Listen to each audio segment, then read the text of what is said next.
Hello and welcome to another Gigsplain podcast. We have a lot to get through today. We have some things to catch you up on because we haven't done a podcast in a month. I don't know. Don't look at me. You know, you can count the passage of time just as much as I can. So none at all. No. We're trying to make this a weekly podcast, but we're not quite there yet. We ain't doing so well, folks. Well, we're just busy is the problem. But with me as always is my sidekick Serenity. Hello. And I, of course, am Mr. Gigabytes. So, today, very quickly, because we got a lot to get through, number one, we are 2 for 2 with our advocacy against stupid laws. 2 for 2. There was, first of all, there was a Ten Commandments bill that went through committee, through the Senate in our state. I'm saying, so in South Dakota, went through committee, went through the Senate, and was at the House of Representatives before I even knew about it, which is bad. I'm usually on top of these things. So what I did is I sat down with my tablet and wrote an email, composed an email. And if you want me to share it at some point, I'd be happy to. But essentially this Ten Commandments bill was, you had to have an 8x14 poster in the classroom with the Ten Commandments on it.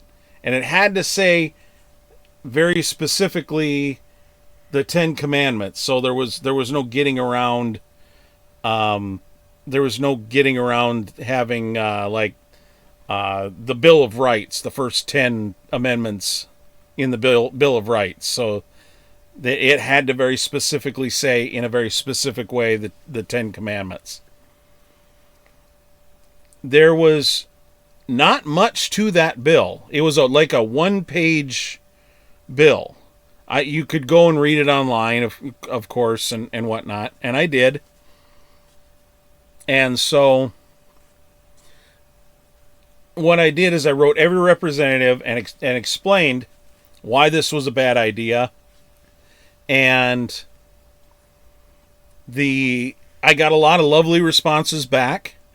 And you would not believe it if I told you, but a lot of the Republican representatives actually agreed with me.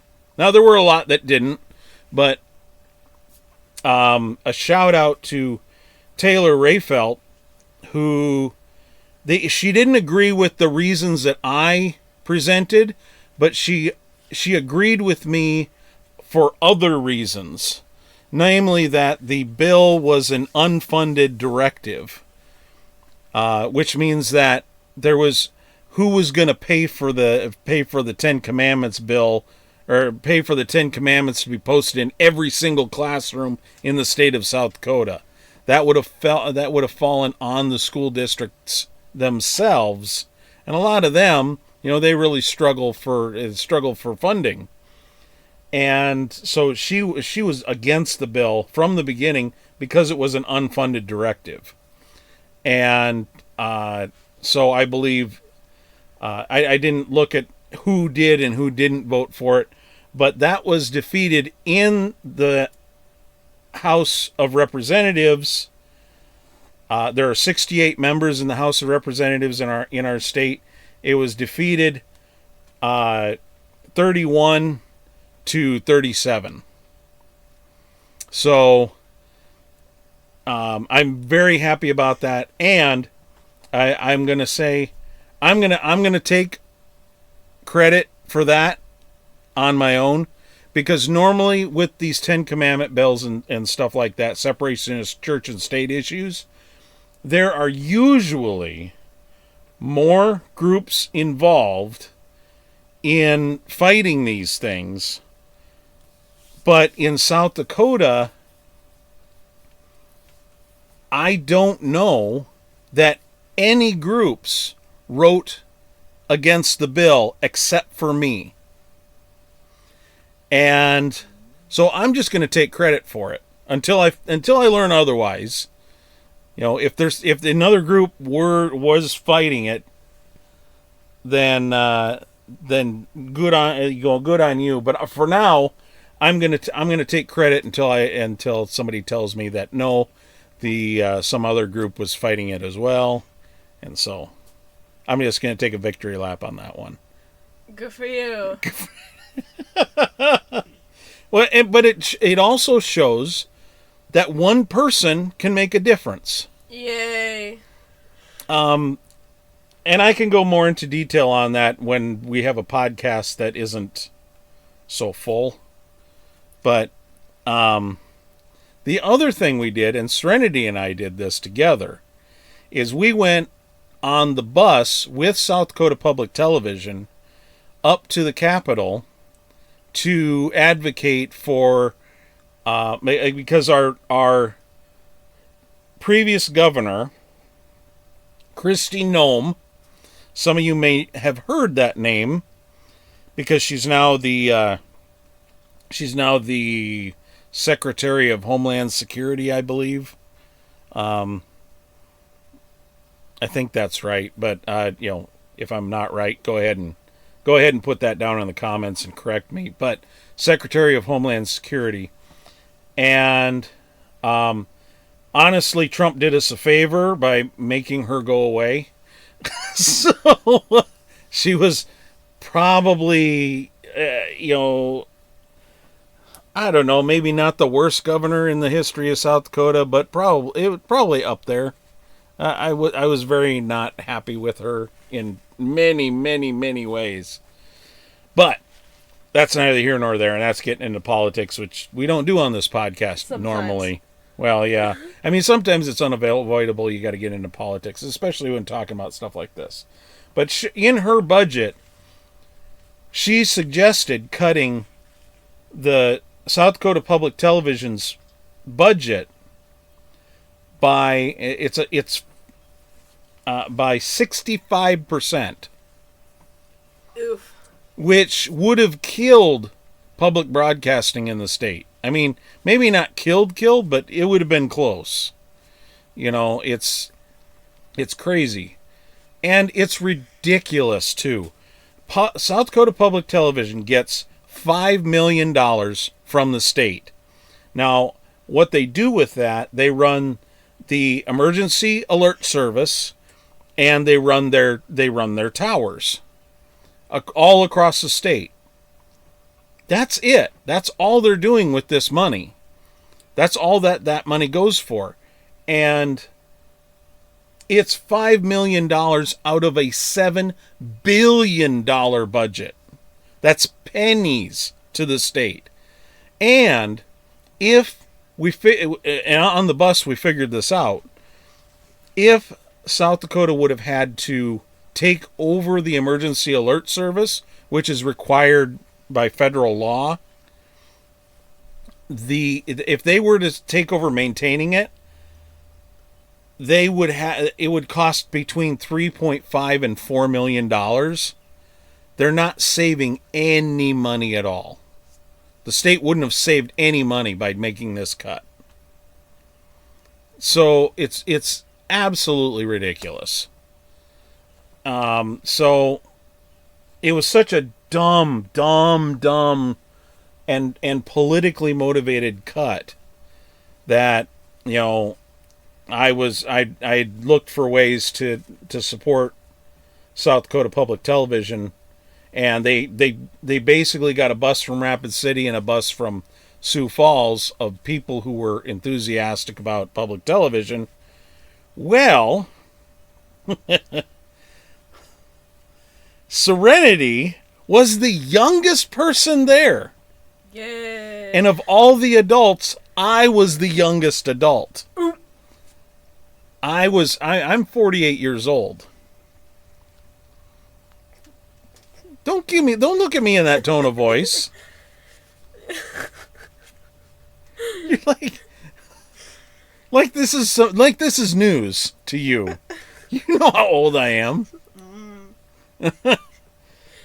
Anyway, we went. We went up to Pier. Serenity played photographer and got some B-roll and things like that.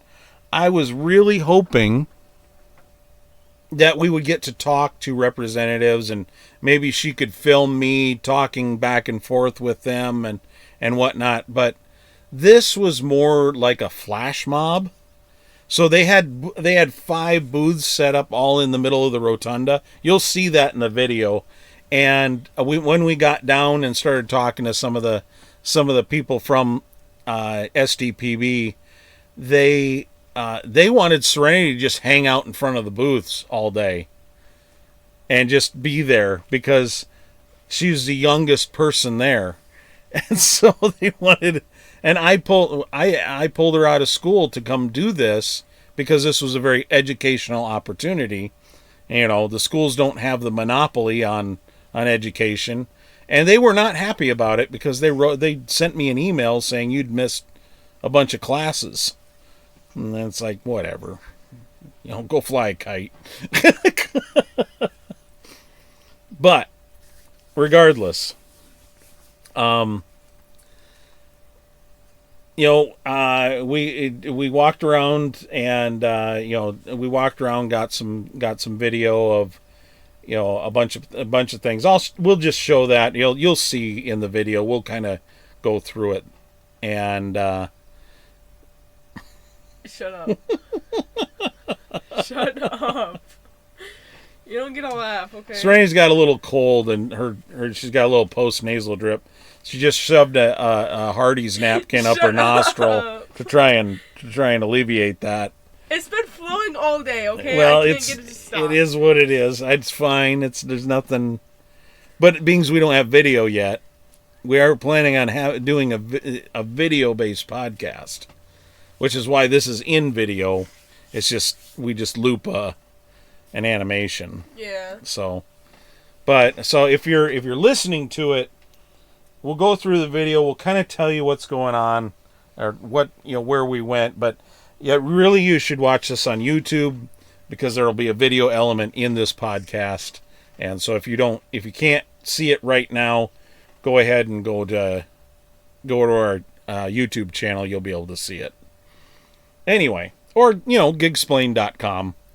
Yeah. And it'll be down. It'll be the latest podcast, and you just click on that, and it'll play that video. Yeah. Anyway, so what happened was, it took a long time. It took a lot longer than I thought, because there was some jiggery pokery going on that, they were talking a lot, and there were like legislators that were really working to give a voice to South Dakota Public Television, and they got to testify, and then it's like it was gonna go out of committee, and then it went back into committee, and I'm not even sure how that all worked, but in the end,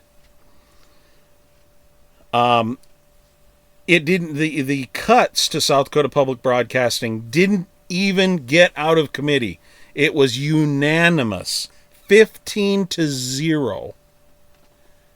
But Democrats, Republicans, everybody just said, no, we're not doing this. This is dumb. We need to just leave it alone. And honestly, the state needs to pay for what they're getting from public broadcasting, they really need to just triple the budget. And I told a few people that. And I said, now we need to, once we get this restored, we need to work on tripling the budget. So, yeah. And they said, well, that's a good idea, but we'll just be happy to have the funding restored, and we did it. I had been on a bus up to Pier with the Sioux Falls Chamber of Commerce. Now, my criticism with that, and I've told a lot of people this, is that they're going up almost toward the end of the session. And so there's not really there's not really anything to talk about. Everything's either passed or failed or whatever. But the chamber goes up and feeds everybody. Like, they give them free sandwiches and cookies, they little lunchbox meals, and it's really cool. And I mean, South Dakota Public Television had cookies. Yeah. We ate cookies. Well, I ate an Oscar, and you had a what? Did you have an Elmo or a Cookie Monster? Cookie Monster. Yeah, they were really the cookies were all right. I mean, they weren't anything to write home about, but they were really beautiful cookies. Yeah, they were sparkly. Sparkly. Yeah. Oh yeah, they had glitter on them, didn't they? Yeah. We didn't see a whole lot of legislators. So I went up to the second floor, and I was able to briefly talk to a legislator that I know personally, is Larry Zickmund. I've had many conversations with him. I've talked with him. I've worked with him on the Vet Center project, where South Dakota was trying to cut the funding, and I tried to raise money for the Vet Center, and it's a whole thing.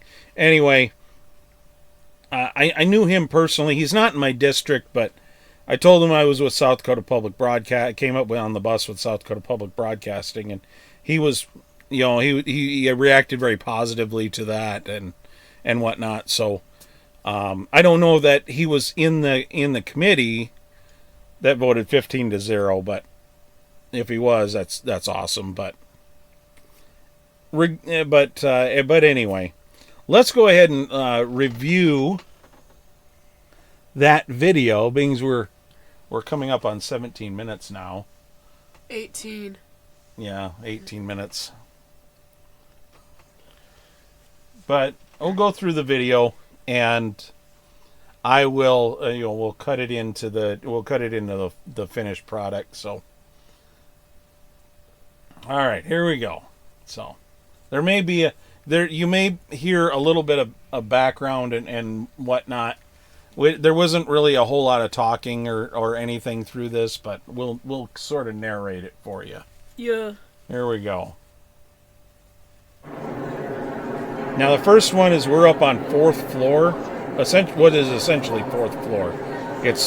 It's 3 stories off the floor of the rotunda, but there's another floor underneath the rotunda, underneath the floor of the rotunda. You'll see that in a minute.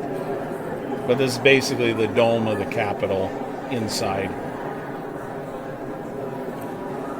And you see the floor where they got the booths set up. There's 2 on that side, there's 2 on the near side. And this is from a different angle from what's essentially the 3rd floor. American flag there. State flags. There's some guy lumbering down the stairs like an idiot. Oh my god, bro. Well, look what you did. Look what you made me do. I didn't do anything. You did. Anyway, so we're just walking down to the floor of the rotunda, and that's the view of the rotunda from the floor, and it's a glass floor, which is awesome. Pins and cookies. We merged up. We got every pin. Yeah. Like, we were like, yeah, let's get all of them. Yeah. And there's a Clifford dog with one of the scarves. It looks like one of the scarves. That's not what they were passing out. Now, the sticker on the back of the cookies, we got a few of them from the garbage and put them on our scarves. We really merched up on that. Yeah, different pins. Yeah. More pins. Yep, those are the kids' pins. More from the floor of the rotunda. About 10 years ago, they cleaned all that up, all the stained glass and everything.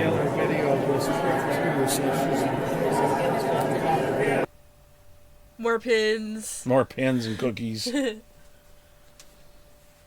It's a Yeah. Big Bird cookie. So they were really well done. Like I said, they're just sugar cookies, and I liked them. Mine got crushed. Yeah, well, I think you sat on it. I didn't sit on it. My coat was underneath you. You sat on it. No, you sat on it. You sat on it. There's me and I call him Birdie, but he's called something else. I can't remember. You're sitting awkwardly there. And that was Serenity and Elmo. That was like her favorite character once upon a time. And some dude lumbering down the stairs, all dressed in green. It's you. It's me. I don't know. I don't look that bad from the back. Bro. How would you know? I don't know. I wouldn't know. Exactly. There's a little merchandise shop full of local South Dakota produced stuff and books and trinkets and whatnot. And trust me when I say I tried really hard not to shake the camera. Well, you were walking, so we don't exactly have a steady cam. True. So It's just recording. now I had all that blocked off, but it's like dolls and old toy tractors and stuff. I don't know why they had all that blocked off. It didn't make any sense. I would have snuck behind there, but we just never made it back. I wasn't feeling the greatest that day, and Could tell. it turned out, that I was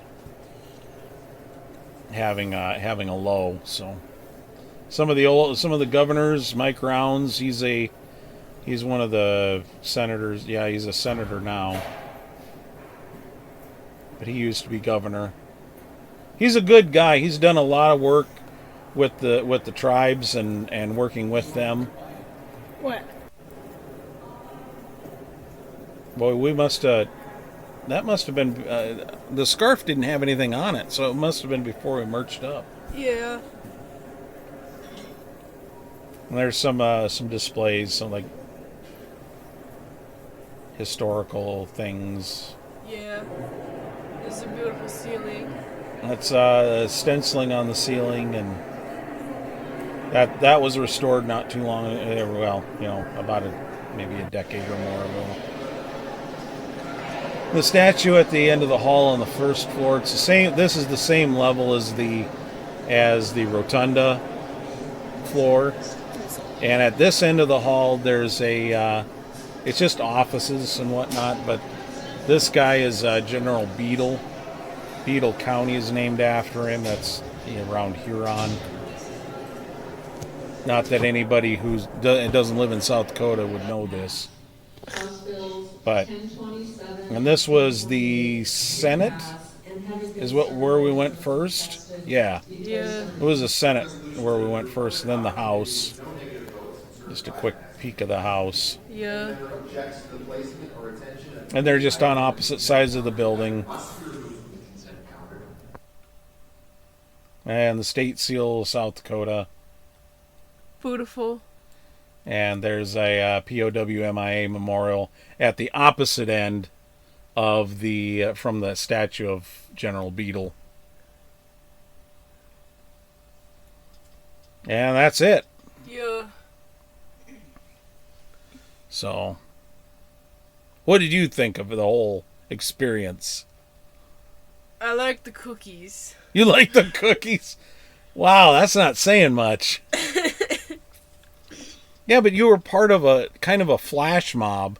We were all introduced in both the House and the Senate. And we all stood, all of us stood up, and there's about, between Rapid City and Sioux Falls, there are about 100 to 150 people, I suppose. I don't know. I would have liked to seen more. I mean, it didn't cost anything to hop on the bus. You just go and you grab the free tickets and you show up. Yeah. I mean, it didn't. There was no age restriction because, unlike the Sioux Falls Chamber of Commerce, I shouldn't tell this. Sioux Falls Chamber of Commerce will not allow minors on the bus. Why? Because after they're done, everybody goes to like Lynn's Dakota Mart and grabs alcohol and starts drinking on the bus. Yum, yum, yum. So, yeah. I've never partaken in that part of the festivities. I have, like bought candy and stuff and soda on the way home, but yeah. And there was like they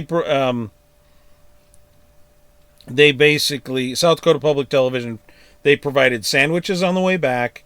We had bagels and coffee and You had bagels and coffee. yeah, well you didn't, I don't know why you didn't take advantage of it. I didn't want bagels. They weren't bad. They were pretty good. I would have liked to have some like flavored cream cheese. I don't like cream cheese as a rule, but if it's like strawberry flavored, that's good stuff. But they didn't have strawberry cream cheese, so I had plain bagel and water for me. And yeah, well, it's. But yeah, it was fun, and it we were back by what 6 o'clock, 6:30, something like that. Oh no, it was dark when we returned, kind of. It's dark when we left, dark when we returned. It was about a 12-hour thing. And, of course, I didn't have to drive it. I told them, I said, is it Wade? I think it was Wade.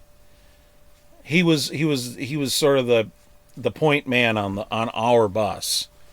I told Wade, I said, I really appreciate you doing this because I couldn't figure out how I was going to.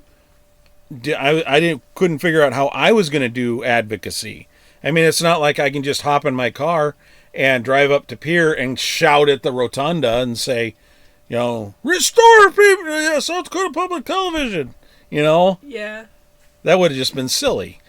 Yeah. This was way better organized than what I could have done. Yeah.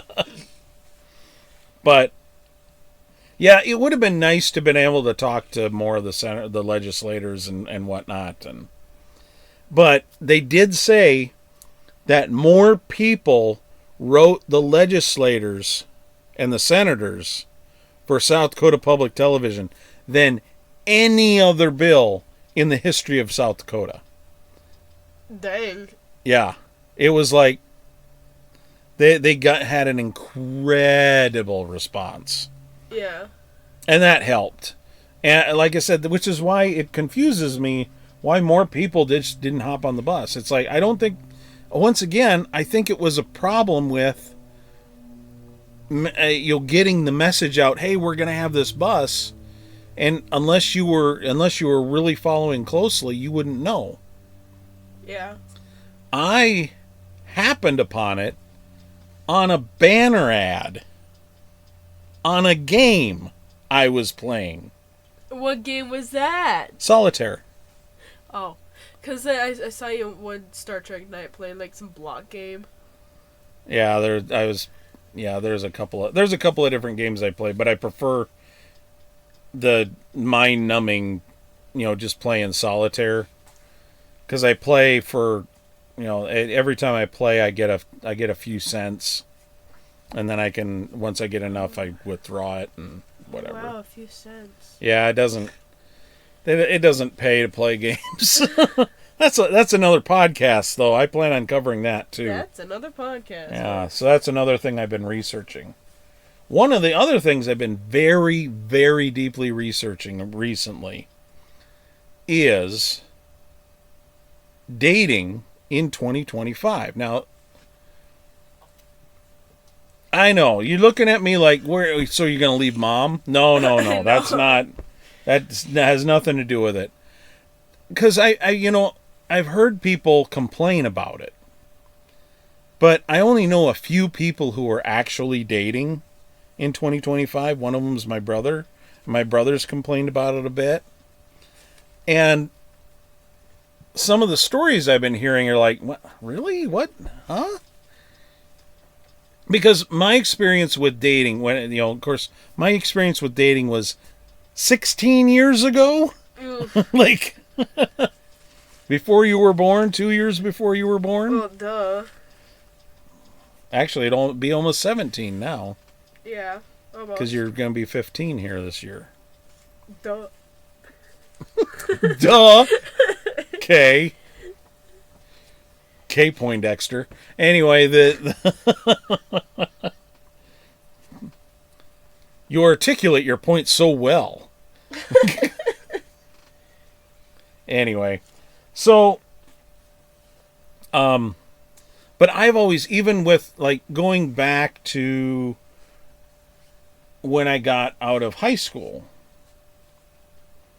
I would be, most of my dating has always been online. I would meet somebody online, and in one case, I drove 10 hours round trip, dropped off a note at her house, which was a little, in hindsight, was a little creepy. But it's like, I stalked you and I'm going to give you this letter. God dang. She wasn't home, unfortunately. Oh. So, yeah, I didn't, my timing sucked. And so I drove, it was 5 hours there and back. And, you know, I heard, she thanked me for the letter and whatnot, and then I never heard from her again. like, yeah, that was successful. Yeah, and so that sucks. But I put forth a fair amount of effort in the driving and the, you know, doing the whatever. But anyway, but yeah, it was, you know, so even like in 1995, don't look at me in that tone of voice. You know how old I am. You old. Were you gonna be like 50 this year? No, not this year. 49. Oh, I thought like at first you said 49. No, we were both born in even numbered years. We were born in 2010. Yeah. And I was born in 1976. You know, in the 1900s. You old.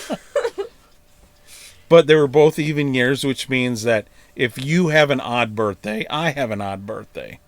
Okay. Oh, so that's how that works. It'd be nice if it was it. I mean, it kind of is. You got to figure out how much you got to subtract. Because I'm gonna be 49, so it's something like 34 years. Is that right? Take out a calculator. Anyway, I'll figure it out later.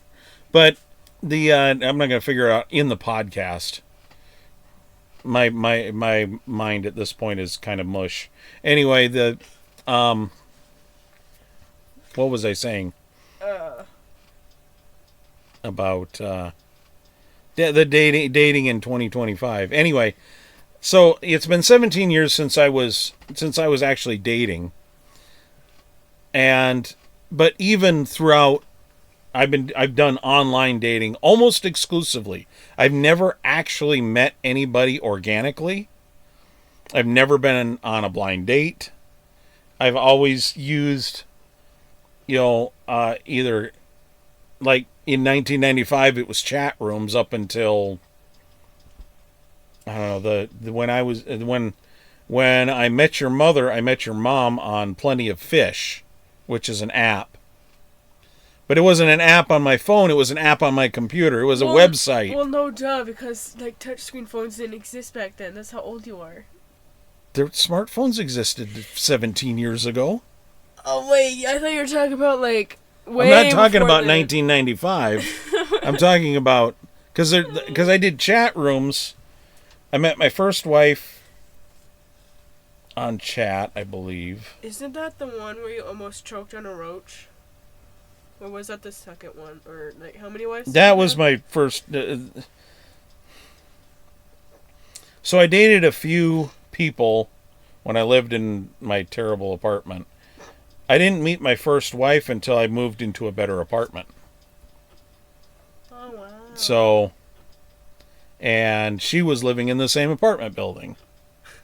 And I think I met her in a chat room. Or maybe I got, actually with her, I think I got introduced.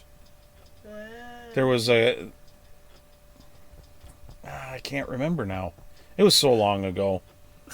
Yes, This is back in the 1900s, so the nobody cares about that time.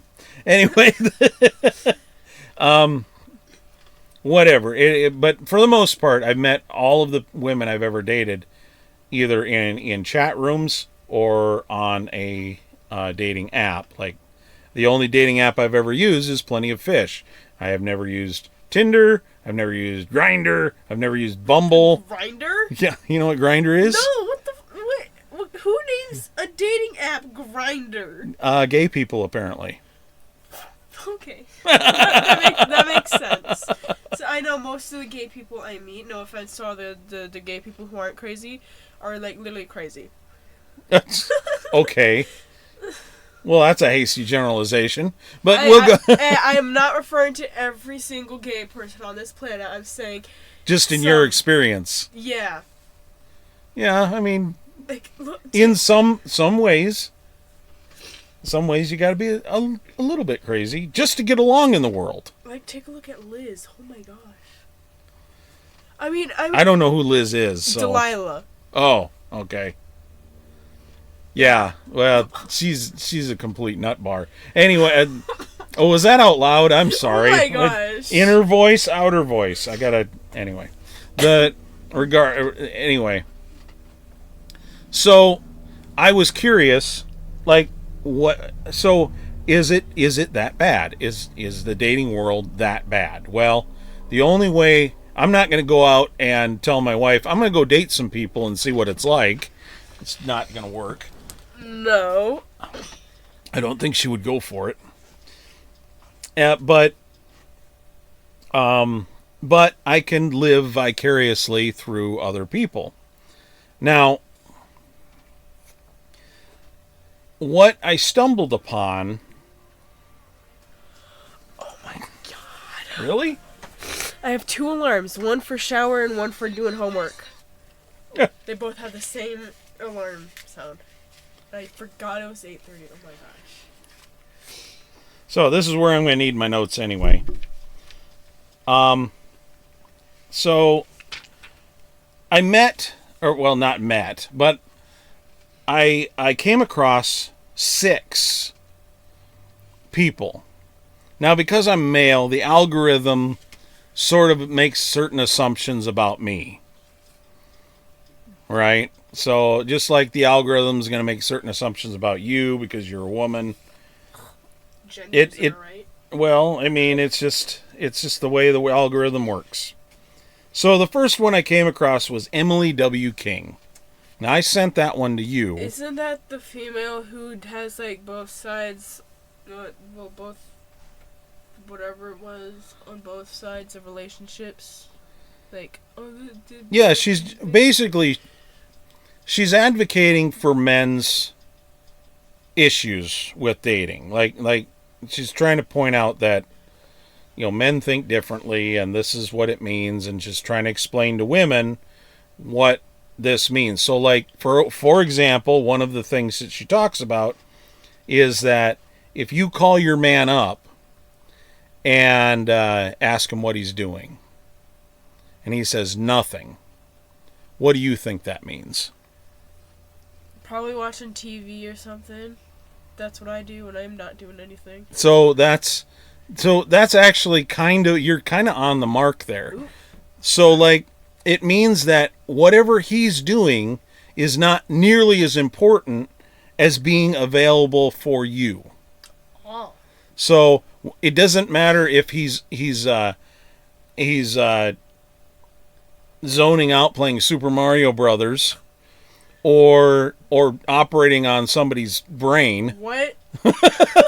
Whatever he's doing isn't more important than you are. And he wants to be available for you. Okay, so let's assume that the second option was true. How would someone's life be more important? Well, if you hear beeping in the background, that might be indication that he's doing brain surgery. Beep, beep. No, I got time. It's fine.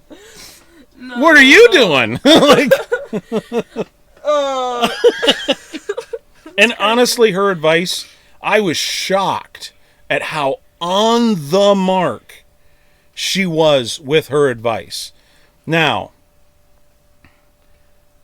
and she's very diplomatic, is never mad about anything, just presents the facts, is always happy and smiling, and she's not trying to sell anything. She's just making content, and she makes money off of the, she makes money. Well, she's starting to get into a little bit of a sponsorship thing with some skincare products, but it's one product.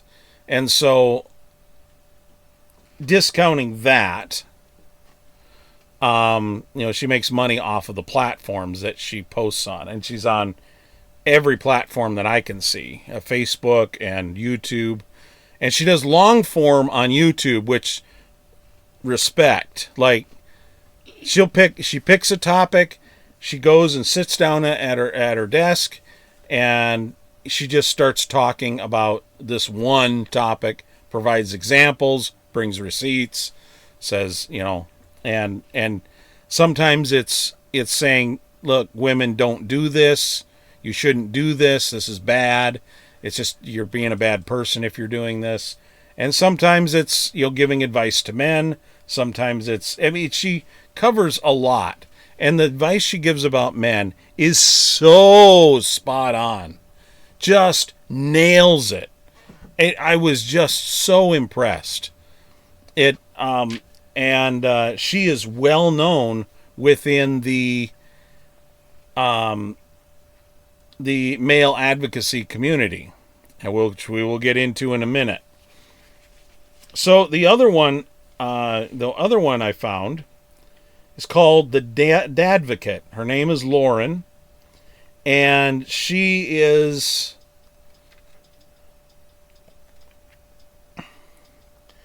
sort of absurdist, if you know what that means. No. Basically, she's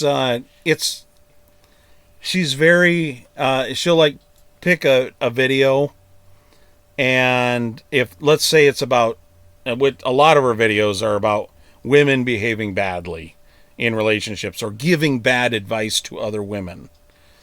They'll post a TikTok and say, oh, men are so awful, and men are she'll say, no, that's not what this means. That's not what you should do, that type of thing. And all of this is really the target is women, in dating. I am not the target audience. Well, no, because you're not a woman. Because I'm not a woman. It's like, and you're also not dating anyone. You're married. I mean, like Emily W. King, she is,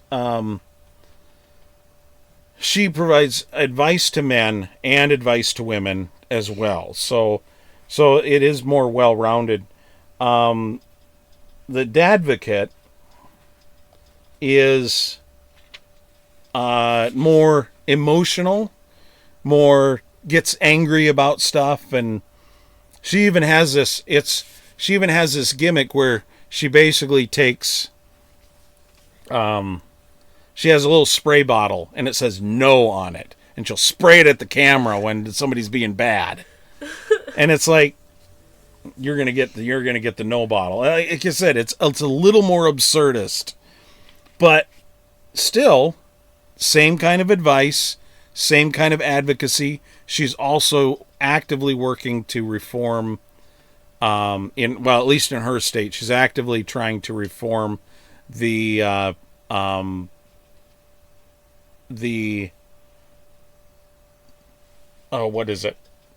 child support in her state. And she's talked about that as well. Now, she really went down the crazy hole a little bit over this one video about this. I'm going to call it the love polygon. It's not even a love triangle. It's like 5 people all cheating on each other. And one creator like bragging about it. Okay. And there's a lawsuit going on, and she explained it so well. In fact, it was so well explained, I got an hour and 45 minutes into it until my brain exploded. Like, I just could not keep up with how complicated the situation was. Kaboom. And the one criticism I have of hers is she knows who Emily W. King is. She knows a couple other male advocates and whatnot. And they talk about, and they, talking about dating and whatnot. The one issue I had, and I wrote to her about this. I haven't received a reply back as of yet. But I wrote to her page and on Facebook, and I said, because I watched a live stream, and I got over an hour. I think it was an hour and a half into it. And she started in on talking about how there are women out there that are using male issues and male dating issues to sell you something. And the example she gave was of a woman called Maya Price, and I'll get to her in a minute because I know who she is. And it is absolutely her reasoning and her reasoning and the example were spot on. It was exactly the right advice. It was exactly the right example. And like I said, I'll get to it in a minute. But the issue was, after she had made that point, her audience, who were in the chat, and her got into some slut shaming. And I pointed that out. I said, I really like your stuff, but the slut shaming, I'm sorry. It's beneath you, Yeah. You shouldn't do it. You shouldn't be, whether, because, and I'll get into, I don't want to give too much away here, but we'll get into Maya Price here in a minute. The other one and this is a little out of order. Basically the second one I found was Lynn Watchhorn. And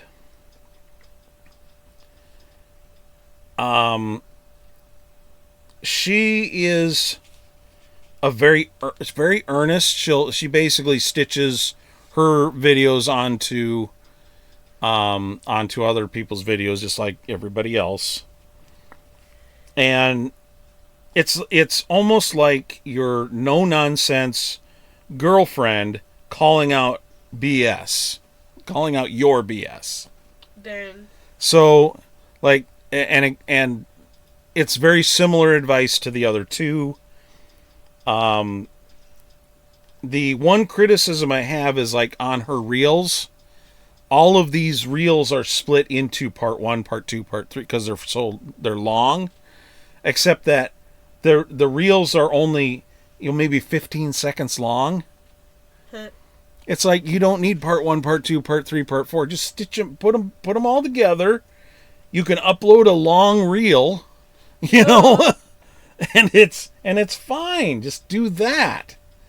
And so it would be nice if she would put all of these part 1, part 2, part 3, part 4s together, because the algorithm will deliver them out of order. Like, I can't go from part 1 and just watch part 2, then watch part 3, then watch part 4. It starts with it'll if I see a part 1, I'll get the gist of it. Like, I'll get the gist of the advice she's presenting, and I'll watch it. But if I see it's part 2 or part 3 or part 4, I'm not sure what it is, then I'm not even going to watch it. I'm not even going to bother, because it's like, I don't know what the original video was. Yeah. So I sometimes get that on my For You page. It's like really random. But of course that's on YouTube, so they don't really allow long video, long, whatever it is. Brain no worky. this other creator is Sarah Eaton. She's like the male anger translator. She sounds angry about everything. Like, and she has this deadpan delivery, but it's a angry deadpan delivery, you know. And she's calling women out on their bullshit, some of the dumb things that they do and whatnot, and then she ends her videos with "Okay, bye," and it's done. Like, okay, bye. I kind of like that. Honestly, I really like that because it's abrupt, but the video's ending. Like, she doesn't just click the camera off or whatever. She doesn't make her final point and then shut everything off. Okay, bye. Yeah. Okay, bye. Bugs just... I kind of like it. It's neat. Again, same sort of advice and they're all kind of saying the same thing. Now, the sixth one, and I couldn't remember her initially, is the Lady J. And I almost thought she was British. She's not British. She's American. But the reason she didn't stand out is because it's not like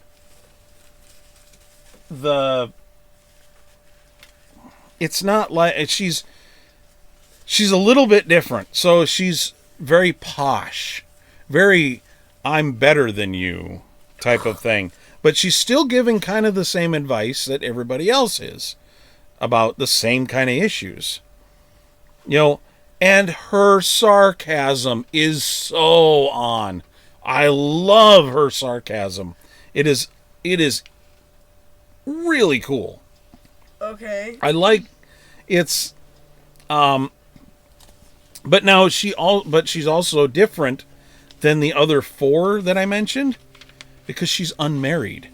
Oh my god. By choice. Like she's made that clear in her videos too. So all Emily, the Advocate, Lynn Watchorn, Sarah Eaton, they are all four of them have husbands. They're all married and in happy relationships. Yeah. Lynn Watchorn is a little different because she is in what's called an age gap relationship, where she's married an older guy. Nice. So, and that'll come up here in a minute. So, let's talk about Maya Price. Maya Price is an OnlyFans girl. I'm going to just call her an OnlyFans girl. She calls herself a porn star, but if you're a porn star, you're a porn star. If you're an OnlyFans girl, it's the same sort of thing as being in porn, but I don't put it on the same level. Like, it's just different. So, and I do not have an OnlyFans account. I'm not on OnlyFans. You're not going to see me get naked in front of a camera. Nothing like that. Oh god. I don't watch anybody on OnlyFans. I know what it's about, and that's enough for me. But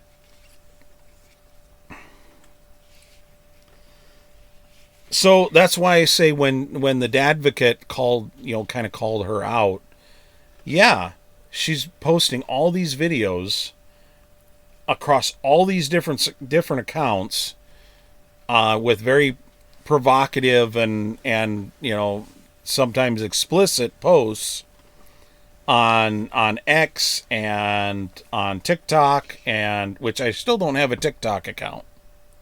Womp womp. So I never did make a TikTok account. I almost did because I'm trying to track this Maya down to ask her questions, but because I'm curious about what her marketing strategy is. I mean, some of it I can answer because she's just all over the place. There are multiple accounts that have basically cloned her posts, and it's not that she's not posting to these accounts, it's other people that are copying her accounts just for the follows and the likes and the whatever. And it's really bad on Facebook, like really, really bad. Facebook and X, and it just, there's tons of cloned accounts, so it's really tough to figure out which one is her account and which one isn't, and whatever. So, yeah. And I came across Maya after I was confused, because a lot of these women are, when somebody is angry at them for giving advice or to dissing another woman or whatever, they call them a pick-me girl. And I could not for the life of me figure out why that was an insult. Why is this an insult? What is a pick-me girl, and why is it bad? And I asked you, and I asked Mom, and Mom sort of had an answer, but it still didn't make sense to me. Do you still not understand what a pick-me girl is? I have a better idea. Okay, well, tell me. So, the way what my definition of a pick-me girl is someone like Maya Price. When she started showing up after I had asked that question. So Facebook is listening. Oh my gosh. Which is another podcast. Anyway, that's another podcast, folks. And it was real. It's just the some of the posts that she makes are so stereotypical. She plays it off as sweet and innocent, and I'm just a lonely girl in a big world, and that little laugh that. Okay, I cannot do that. You can't get high, can you? Like, not right now. It's just like, this girly little laugh, and she talks. Here's the thing, she, like I said, when Lauren called her out for talking about using men's issues in dating as promotional material, as whatever, to sort of promote herself and get her name out. This is what Lauren was talking about, and she was spot on, because she's basically she acts like she's not trying to sell her OnlyFans, but she's trying to sell her OnlyFans. That's how she makes her money. Right? That's the only way she makes her money, as far as I can tell. Oh, that reminds me of this one video I watched. So the YouTuber's name is Lazy. Go check him out. He's actually kind of funny. If you like watching people react to stuff. But he reacted to this one nurse that did OnlyFans, and this girl was like, wait, did I say nurse already? Yeah. Okay, and she was trying to she was really horrible. I forgot what I was gonna say, but she was really horrible. Well. No, but seriously, she was talking about patients mourning wood. Mm-hmm. And which I'm pretty sure is a HIPAA violation. Yeah. And then there was this one video. She was explaining herself, oh my god, I'm such an angel. This and that. I'm so perfect. You guys you should totally want me. Oh my gosh. Shut up. Oh yeah, that's what I was gonna say. She posted on her OF account or whatever, that I know medicine is hard. OF is OnlyFans, for those who don't know. And she posted on her OF account that she knows that medicine is hard to afford. That's why she'll be taking care of people for only $3 a week. And Lazy thought that she was trying to relate with people, but no, she was just trying to sell her OnlyFans. Yeah, and basically that's what I'm saying is like, and men don't fall, for the most part, men do not fall for this. Men understand that if you're doing this kind of thing and you're doing porn, everything that you're posting and putting out there, you're trying to sell yourself. You're selling a fantasy. You're not, men understand the difference between porn and reality. They live it. They're not stupid. Yeah. I'm sure there are quite a few simps for this Maya, for example.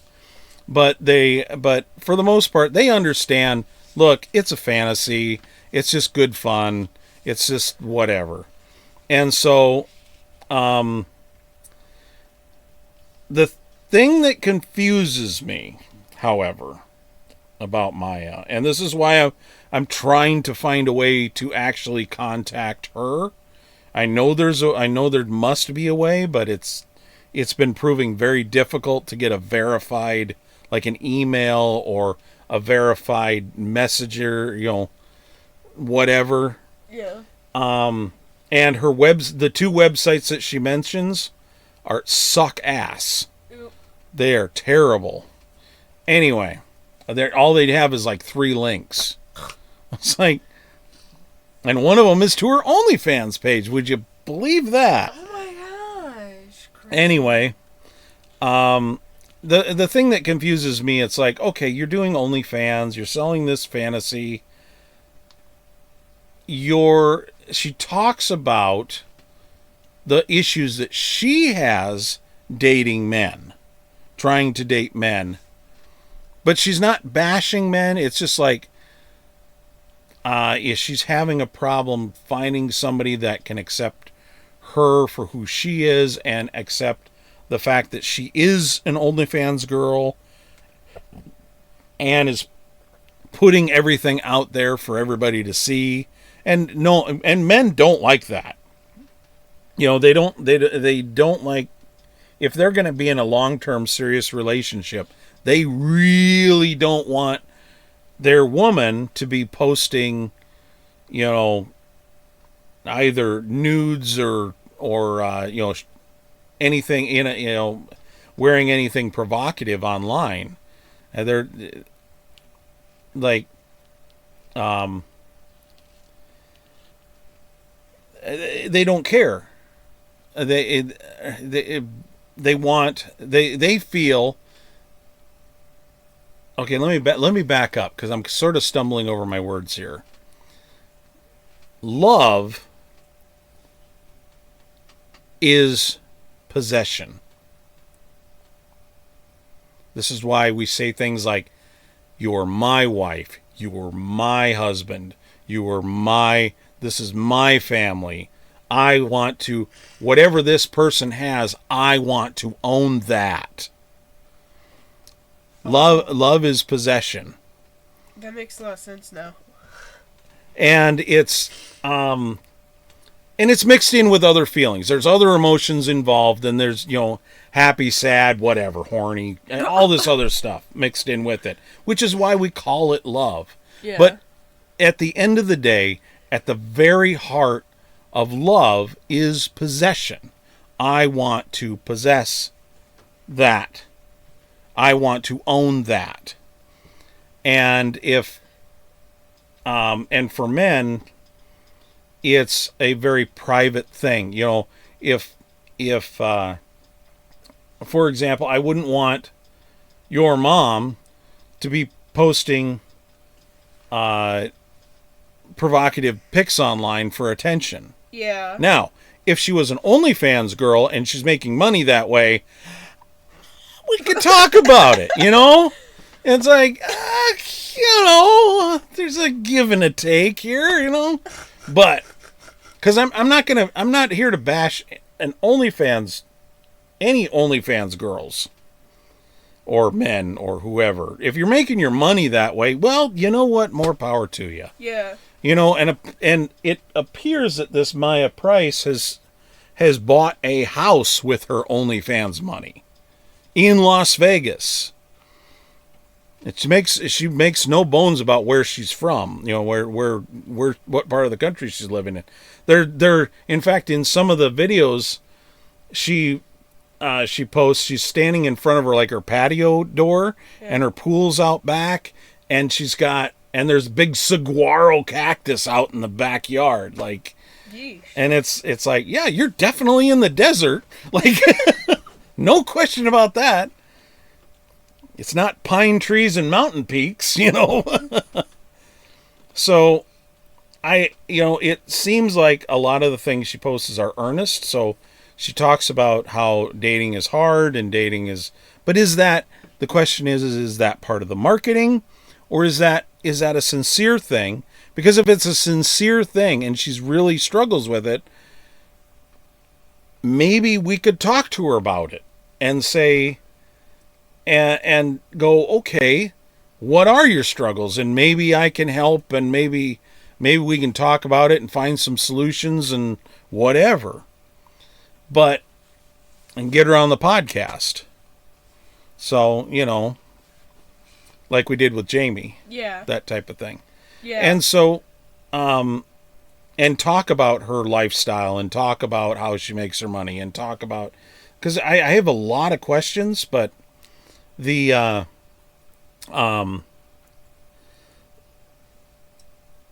one of the other things she talks about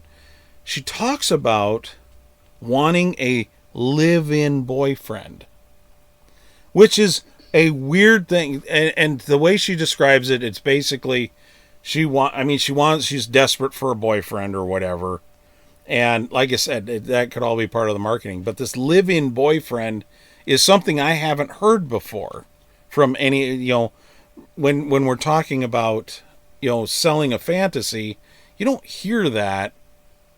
That's a different thing. And what she's offering, because she makes her own money, she makes a lot of money doing what she does, that she wants somebody to take care of. And so she wants a boyfriend that is handy, that can change a tire. In one of her videos, she said her previous boyfriend her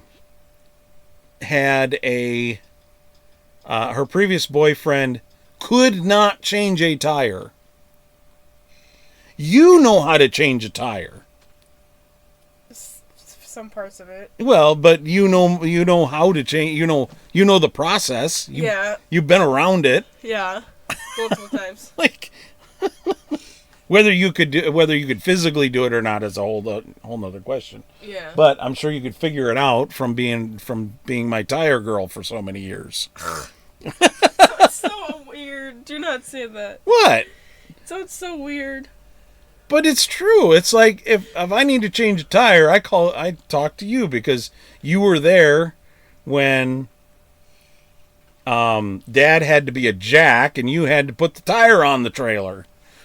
I was bringing a scooter back from Omaha, and we brought a trailer down, and it was unloaded while we're bringing it down, obviously. Well, we put the scooter on the trailer, and there wasn't enough grease in the axle, and basically the hub overheated on one side of the trailer, and we were taking it back in the dark, and I look out my side view mirror, and all I see is sparks coming off of the trailer, and the motorcycle had leaned over a bit, and I'm like, what the heck? And there's sparks, and the whole hub was glowing. It was bad. It's very, very bad. So we had to pull over to the side of the road. Fortunately, we were the side that locked up was toward the ditch, so we were on the other side. We were opposite of traffic. So I got the tire off. That wasn't the hard part. The problem was I didn't have a jack. I since have bought a bottle jack so that I could repair the tire, and I repaired any tire really, and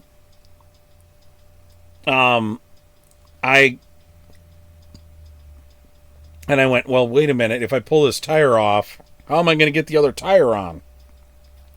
Because I can't jack the trailer up. I don't have anything to jack it up with. There's not even in my car, there is not even a spare tire. It's just a tire repair kit. So dumb. So dumb. I will never buy another car with a tire repair kit. I'm going to tell the dealership they can put a damn donut in the tire hole and give me a real tire. But I've never had a flat tire, never had to use the tire repair kit, so thank my lucky stars for that one. But yeah. Even still, it's peace of mind.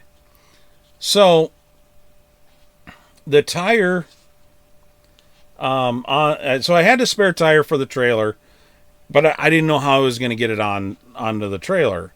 So I had Serenity come out, and the Serenity's, the trailer tires are tiny. They're not that big, and they're not that heavy.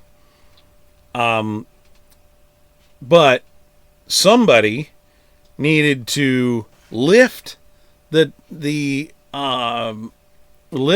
trailer off the ground while Serenity put the tire on the hub.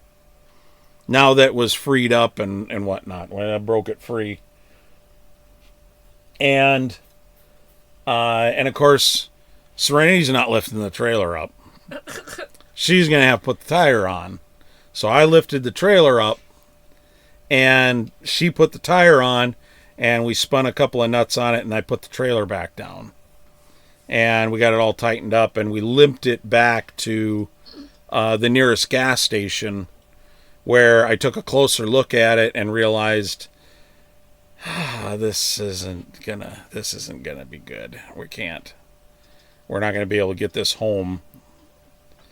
So I left the trailer at the gas station. I got permission from the station, and they said, yeah, just leave it here. Just leave it on the side of the building, out of the way. It'll be fine. And we went home, and I had to come that weekend and figure out how to get the trailer back to Sioux Falls, and I limped it all the way home. Eventually, I got confident enough to do 65 miles an hour down. I took side roads the whole way home so I could go slower, but we did grease it up, and I broke it free, and everything ended up turning out fine. I replaced the axle with the help of my step-nephew-in-law Chance. And he was very helpful. I really appreciated his assistance and whatnot. But we replaced the axle, and then I got grease hubs for the trailer, and we lived happily ever after. So every time I needed to change a tire, I call Serenity, and he gives me an extra pair of hands. And even though I could do it myself, her learning how to change a tire is probably a good skill to have. Yay! Yay! That reminds me of the time, when you brought up Chance, when I was firing in whatever it was, one time when I was little, and I got cut on it. I think it was a rifle, maybe shotgun, whatever. Well, it was some kind of it was almost like a BB gun, but it fired these little pellet things. Yeah, it was shooting at cans. It wasn't plastic pellets. It was actually a bullet shaped BB. Dang. So you loaded a BB into the chamber, you closed the chamber, and you shot it, and it was spring activated like a BB gun would be. And you were just firing at cardboard targets or whatever. Yeah. So, but that's what does that have to do with changing tires? I don't know. What does any of this have to do with dating? I don't know. You brought up the whole changing tires thing, Yeah, and then I Chance, know. and I brought we up. went off on a tangent. Anyway, so my price is my definition of a pick-me girl, because she's selling a fantasy. She wants you to pick her because she wants to eventually get you to her OnlyFans site where she makes money. Pick me. Yeah. Choose me. Love But me. it's not fair for these male advocates because we can't speak for ourselves. Apparently not. Well, no, it's not because of an inability to. Because there are plenty of guys out there that are like all about advocating for men's health and men's, men's issues. The problem is that we went through Me Too, and we heard you. We heard you. We know we're. Don't look at us in the gym, and don't come up to us and approach us, and don't be creepy, and don't be. Yeah, well, Don't walk past our phones when we're filming in the gym, even though we're right in front of the weight rack. Okay, that sounds awful specific. It is, because I've seen multiple influencers who are recording themselves in a gym next to a weight rack, and then guys would walk past them to put their weights back on the weight rack, and they'd get all pissy because they were right next to the weight rack, and someone walked past them. Okay. Yeah. That's weird. Anyway. Like, oh my gosh. The problem is, like, men can't speak for themselves because men have been in power, and men have done bad things. I'm a man. I've got to own the worst of us as well as the best of us. And there's more men who are the best of us than there are the worst of us. Because trust me, if we were all bad, I wouldn't have any male friends whatsoever. Yeah. I would not be friends with them, because if they were selfish douchebags that treated women badly, I wouldn't be friends with them. In fact, I've lost a lot of friends because they were selfish douchebags that mistreated women. So, yeah, I never hung out with that crowd. So these women are speaking up and basically telling our story, saying that these are our problems, and these are, this is what women are doing in the dating world to men, and women are expecting too much of men and not reciprocating effort, which is Emily's that's her banner issue. She wants as many people to realize that, look, women, if you want to date a man, and if he puts in all the effort, you got to reciprocate some. Now, I'm going to tell you 2 stories on that point. And I realize this podcast is going to be long. Yeah, I'm already getting tired, bro. Well, this was always going to be a longer podcast because we had so much to cover, so much to catch up on. This is why I want to do a weekly one, because I could have talked about the advocacy that we did for a whole podcast. But so I'm going to tell you 2 quick stories. The first one is about my second cousin, Tyler. Tyler, when he was still in what was it? He went to USD. So he was still in college. He went out to this place, and as his wife tells it, she sees him from across, like, the bar. I'm going to call it a bar. I don't know if it was a bar, but whatever. It sees him across the bar and goes, she says, there's a sexy man. She goes over to him and introduces herself, and they lived happily ever after and now have 3 kids. Okay, so one thing I don't understand about society is that people shame men for, like, loving kids in a fatherly way. Like, if a man would go up to, like, a child and be like, oh, you're so adorable.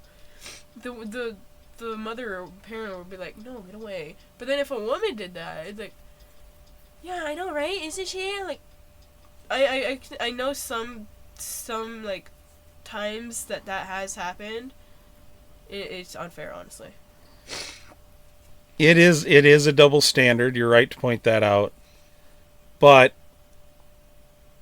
it is men in general who are pedophiles. I know. It's the men who are the perpetrators. It's the men.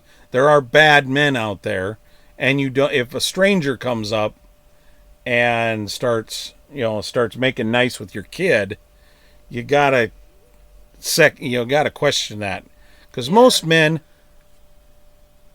really are not that. They don't. I mean, they want to have their own kids, but they don't give a crap about anybody else's kids. Yeah. Like, I care about you. I don't care about anybody else's kid. I don't care about Chance's kid. I don't care. Chance has got like one or two of them. Dang. And I don't care about Chance's kid. I don't care about. I don't care about. I don't care about anybody else's kid. In fact, they're annoying. So that's the answer to that. Anyway, to try and shorten this podcast up as much as we can. So that was one example. She approached him. She put forth the effort, introduced herself. And as Emily W. King points out, it's going to work 99% of the time. Unless the man's taken, he'll politely say, yeah, well, I've got a girlfriend, or I've got a wife, or whatever. Unlike women. Yeah. So there's, like I said, this could be like a double segment type thing all on its own, which is why it's probably going to be a series. Anyway, so the second example I'm going to provide, I'm going to tell you two small stories. I went on a date with this woman near the time that I had met your mom.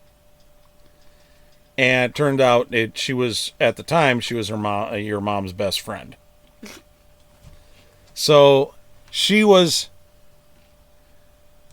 went out on a bicycling trip with a group, a church group. So they're fun. They're nice people. I poke fun, but they were nice people. That's nothing against them. They were cool. We had Subway, and it was good. The problem is that I have a bike, and I have several packs on my bike. One of those packs contains some tools so that I can repair my bicycle if I'm going on a long bike ride. Yeah. I've been on 25-mile bike rides, which I know to some people isn't that long, but it's, if you get a flat tire, or if you get, or if you have to adjust something, you want tools with you to be able to do that. Yeah. Well, she knew this, and there were some people who needed adjustments on their bikes. They had pulled them out of the garage and didn't really adjust anything, and I have an air pump, a hand air pump, so I can inflate tires with a little gauge on it, so I could pump them up to the right pressure. So I pumped up some tires, and I adjusted some bikes and tightened some things up for people and adjust some seats.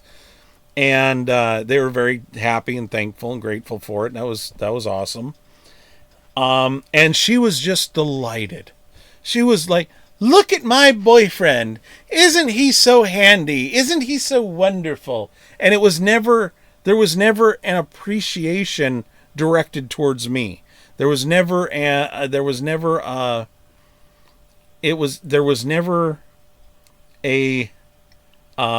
she was always talking to everybody else around her except me. Even when they told her, go sit with your boyfriend at that table that's empty and go have a discussion with him, she just kept talking to everybody else. And it's like, Well, I'm here, you know. I was the one who You took a you look. you don't want to get to know me. You're gonna show me off like some kind of trophy. Nah, I'm not. I'm unlike my second wife, I don't want to be a trophy husband. Yeah. So, and that's another. That's a starting to get into a story for another time. So, I plan a date. We plan to. Your mom and I plan to go out on a date. The problem was I couldn't do it the weekend we were gonna because I had a rummage sale. Oh. I had to. I was in the middle. Well, I had divorced my second wife,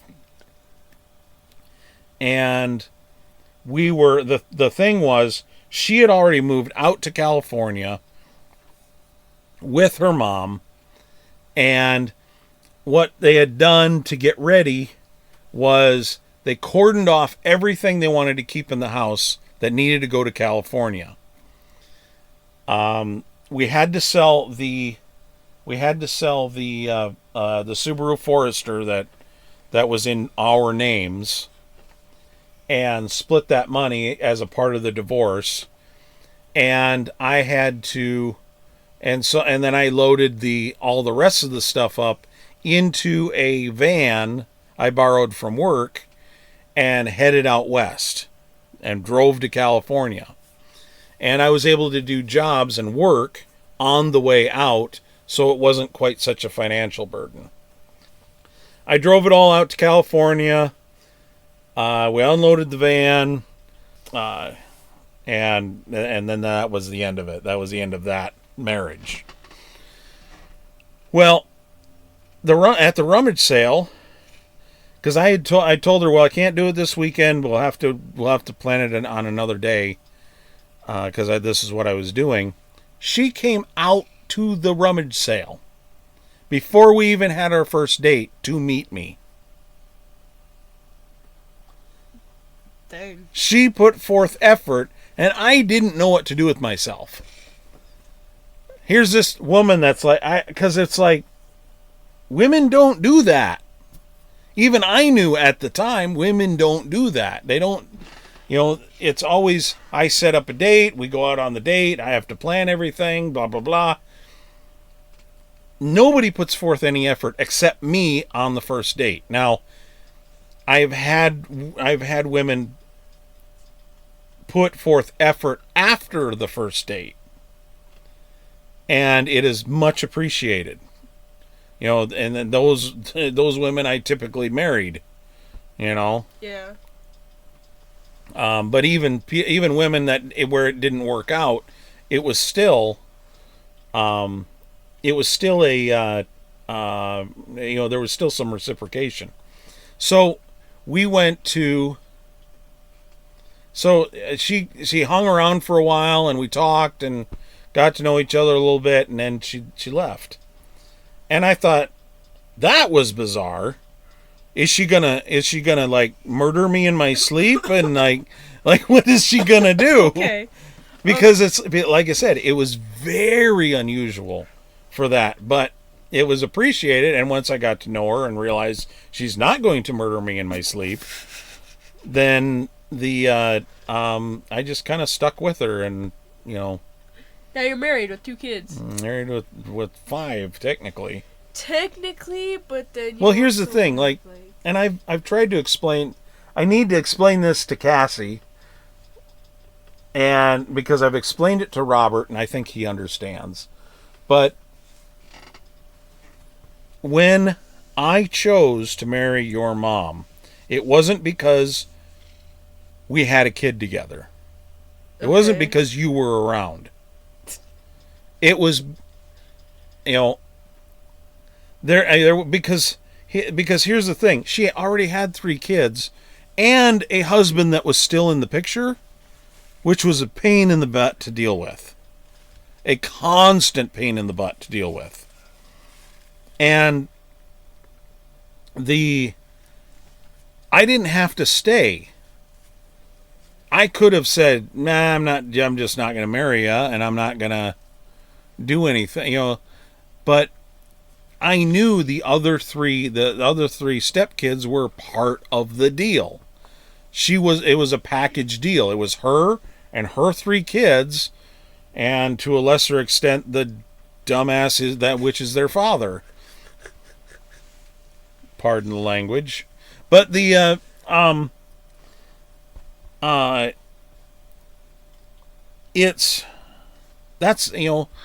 so I chose them. Yay. I made you and April. Well, yeah. So, you are my creation. Like, it's alive. It's alive. No. And it talks back. Yeah. Anyway, so it's not the same, but it's not better and worse. It's just different. Yeah. It's just a different situation. Yeah. So it's, yeah. Yeah. And now Cassie has a daughter. And she's adorable. She's a doorbell. And she's No, not a doorbell, adorable. She doesn't make enough noise. I'm waiting for her to like start speaking and interacting more. It's like, then they start getting a little fun. Like she'll smile at me and make a tiny coo sound, but it's not the same as like baby speak, for example. Yeah. It's not like baby gibberish. That's more fun. Like my niece would sit on my lap and tell me stories.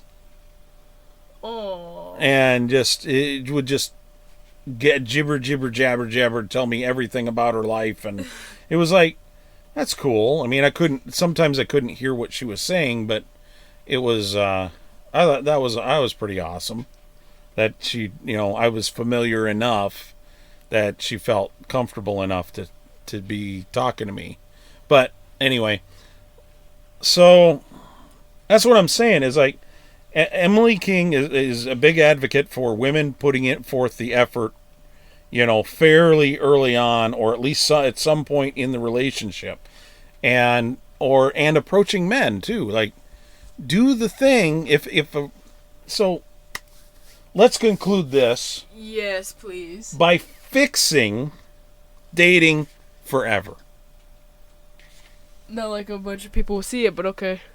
Well, anybody who sees it, they'll realize, if they take this advice, if they use this as the mantra for dating, and they find somebody else who's using this mantra for dating, or something similar, then they will have success in dating. Yay! So we're going to fix it forever. So this is the fundamental thing you should remember when dating. And it's 1, 2, 3, 4, 5-ish sentences. So easy to remember. So, first of all, you're a person, I'm a person. Yes. Did I say anything controversial there? No. Oh, right. We are different but equal. Yes. We aren't robots, trust me. Right. Any rule or requirement that applies to one applies to both. Yeah. Okay. Neither one of us is the prize. The relationship is the prize. Yeah. You're not, the biggest issue that a lot of these advocates point out is that there are women out there that think that they are the prize. And I understand it from a perspective where women have been hurt, women have been kept down, women are they're under attack, just like LGBTQ folks at this point. They've sort of been subjugated and devalued for time immemorial, when they actually provide a valuable they provide a valuable service to society. Yeah. And not just reproductively, but in labor and in other things. Their contributions to science and technology are measurable and invaluable. And it really makes me angry, that if the guy thinks he's the prize, because he's rich or some stupid thing like that, the guys will act just as dumb and stupid and self-absorbed as women can. Yeah. It's not. This isn't just. I talk about the men's advocates, but it's not just. Men have been doing it for years. This is not a secret, and women are angry and have been hurt, and that's hurt by men, and that's why I think that they are overvaluing what they provide. And so that they are putting themselves up as the prize to try and be better than men or feel superior to men, which, oh my God, that's another podcast. We gotta start making a counter for that. Well, it's like there are millions and millions of ways for one person to feel superior to another when they're not superior at all. Yeah. And so we are all equal. We are all the same, Yeah. And it's we're all the same. We are different individually. We are different from each other. We think differently and behave differently. In fact, real quickly, there was a study done on infants. Oh wow. What they would do is they had an entertainment thing. They had something where the baby could just kind of pull on a string and make something happen. Like, it would show up. They would turn on a projector of their mom or whatever, or like turn a toy on and it'd spin and make sounds and whatnot. Yeah.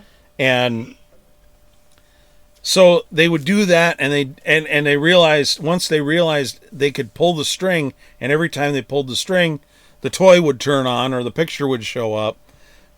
The scientists turned it off, so it wouldn't work anymore. And both boys and girls, infants, would pull on the string a couple of times and realize it's not working. What the boys did is you could see it, you could watch them do it too.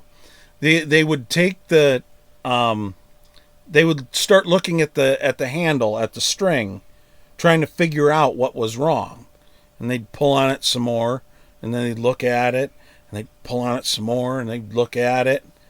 And some of them would even take their other hand and poke at it, and like they were trying to figure out what was wrong with it. The girls, on the other hand, would pull it a couple of times, realize it's not working, and cry. I would definitely do that. And what is amazing to me, and like I said, this could be a whole other podcast, but what is amazing to me is when we are infants, our brain development is practically identical. Why? And I think it baffled the scientists that did this. I don't know if the studies have been taken, if a reason for it has been hypothesized or not, but they they would look at what confuses me is that, like I said, the brain development at an infancy level between boys and girls is practically identical. We basically have the same brain. Yeah. What is it that makes boys inherently want to know, want to try and figure it out, whereas girls want help? And I think that sort of manifests itself in the dating world too. Yeah. And like I said, we can have a deeper discussion on it. I hope to have at least one other podcast like this again. Hopefully sooner rather than later, and that we'd go a little more in depth about some of the troubles with dating. Like I said, I'd like to have either one of the advocate people on, or Maya, or both, or something. We'll figure it out. But yeah. So if I don't cut this down, you've wasted an hour and 40 some minutes listening to me babble on about a subject that I only just recently got a hold of, and so, but if you liked it, share it and give it a thumbs up, whatever, and maybe we'll do some more of these, and go a little further in depth. Because I'd love to talk to the advocates. I'd love to talk to someone like either Maya or someone like Maya, and talk about the challenges that she's facing, that type of thing, and and talk about whether or not it's marketing, or if the things that she says are sincere. So anyway. So, for the Gig Explained podcast, I've been Mr. Gigabytes, and His Sidekick Serenity. we appreciate you going the distance with us. Take care.